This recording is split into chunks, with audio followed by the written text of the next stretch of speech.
Hi students, welcome back. हम लोग physics से स्टार्ट कर रहे हैं क्लास 12 की।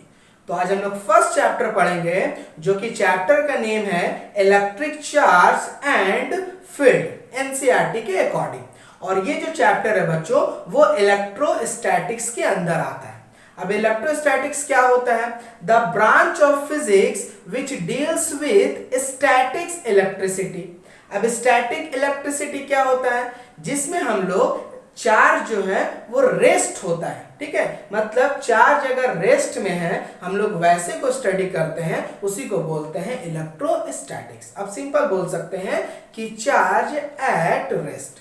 ओके, चलिए सबसे पहले हम लोग ये देखते हैं कि इस चैप्टर में कौन कौन से पोर्शन को कवर करना है। तो पहला पोर्शन है बच्चों इलेक्ट्रिक चार्ज, सेकंड पोर्शन है Coulomb's law and electrostatics field, third portion है बच्चों इलेक्ट्रिक डाइपोल, और फोर्थ पोर्शन हम लोग पढ़ेंगे इलेक्ट्रिक फ्लक्स।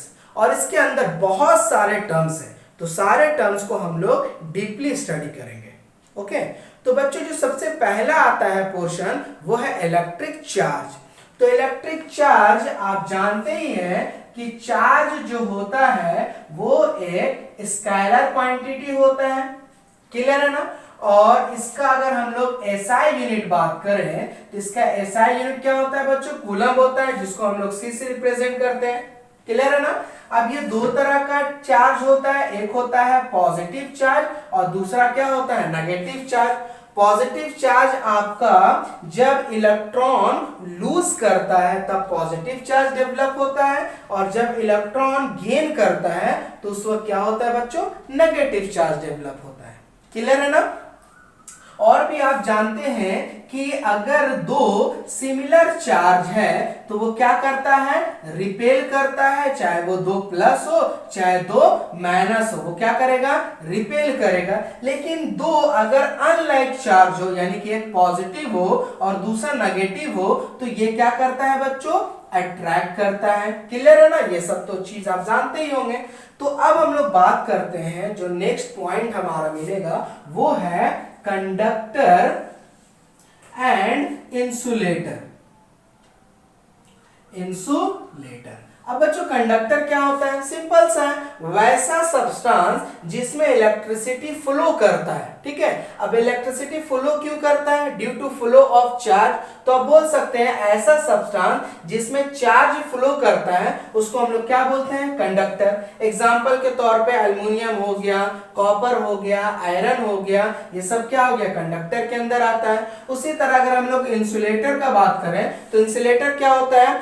ऐसा सब्सटेंस जिसमें करंट फ्लो नहीं करे। अब करंट फ्लो नहीं कर रहा है, यानी कि चार्ज फ्लो नहीं करेगा, तो उसको क्या बोलते हैं?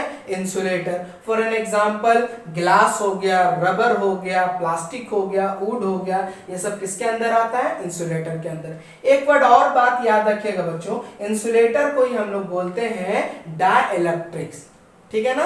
आप अगर पूछा जाएगा कि डाइलेक्ट्रिक डिफाइन कीजिए, मतलब वो इंसुलेटर का बात कर रहे हैं, क्लियर है। चलिए, तो नेक्स्ट जो है बच्चों वो है चार्जिंग बाय इंडक्शन, ठीक है। अब ये क्या होता है कि मान लीजिए एक न्यूट्रल बॉडी है और इसको हमें चार्ज करना है, बट विदाउट टचिंग, बिना इसको टच किए हुए, तो ऐसे प्रोसेस को बोलते हैं चार्जिंग बाय इंडक्शन। आपने 10 में भी पढ़ा होगा इसको। एक रेस्ट में बॉडी है, एक चार्ज है, हम लोग उसको क्या करते थे? मूव करते थे, तो देखते थे इसमें भी चार्ज डेवलप हो जा रहा है ना। तो ये है चार्जिंग बाय इंडक्शन, ठीक है। बस थोड़ा सा आपको कॉन्सेप्ट याद रखना है और कुछ नहीं।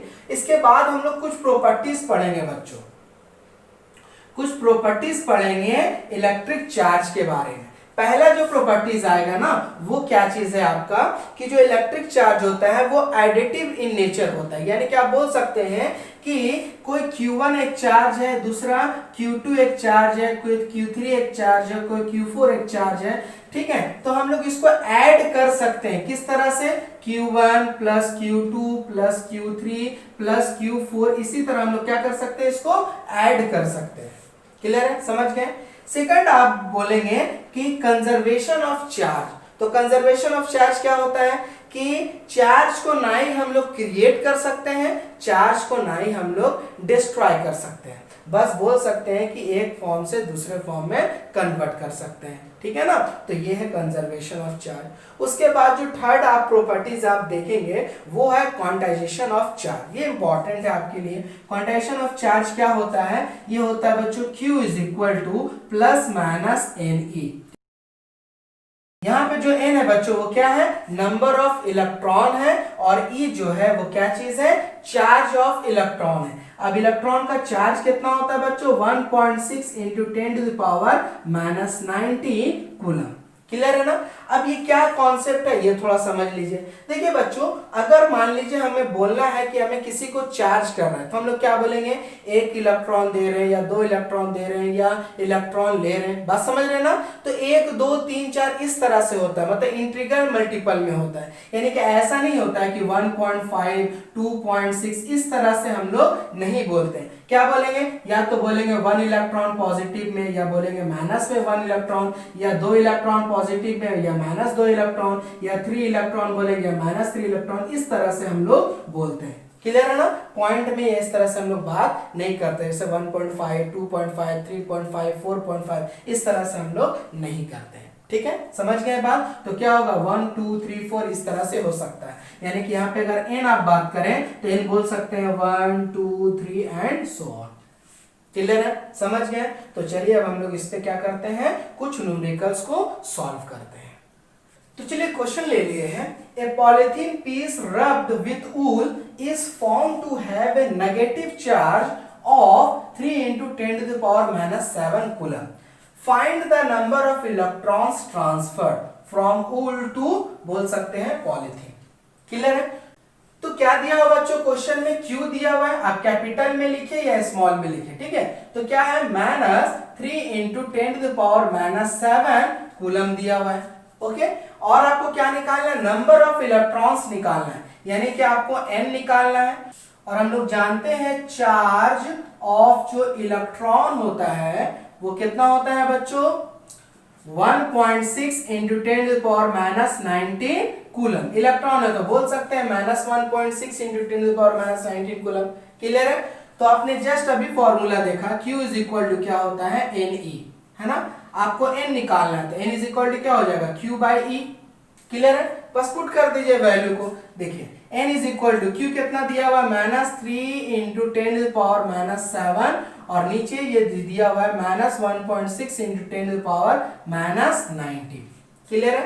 ये वाला टर्म को ऊपर कर दीजिए, माइनस माइनस तो कैंसिल हो जाएगा, तो क्या बचेगा, देखिए 3 into 10 to the power minus 7, और ऊपर जाएगा तो ये हो जाएगा प्लस 19, और नीचे क्या बच गया 1.6। ओके, तो क्या हो जाएगा, देखिए n इज इक्वल टू हो जाएगा 3 into 10 to the power minus 7 plus 19, क्या बच जाएगा 12 हो गया, और यहाँ पे क्या चीज हो जाएगा 1.6। क्लियर है। अब इसे आप सॉल्व कर लीजिए, तो सॉल्व करने के बाद आएगा 1.875 into 10 to the power 12। इतना आपका क्या निकला, n निकला, यानी कि इतना नंबर ऑफ इलेक्ट्रॉन जो है वो ट्रांसफर करेगा वूल से पॉलिथीन में। क्लियर है।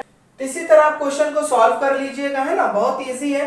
तो इसके बाद एक और टॉपिक जो है वो है चार्ज और मास में डिफरेंस। ठीक है, तो डिफरेंस होता है चार्ज और मास में।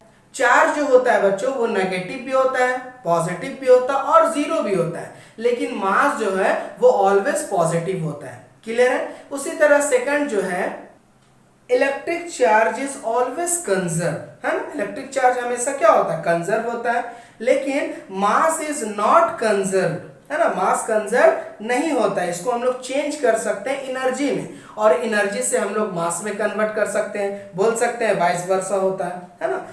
और थर्ड हमारा है, force between charge can either be attractive और रिपल्सिव, बट अगर हम लोग मास के केस का बात करें, the gravitational force between two masses is always attractive. तो हम लोग फर्स्ट लेक्चर को यहीं पे एंड करते हैं। हम लोग नेक्स्ट लेक्चर में कूलम्स लॉ के बारे में स्टडी करेंगे। तो चलिए मिलते हैं फिर नेक्स्ट लेक्चर में।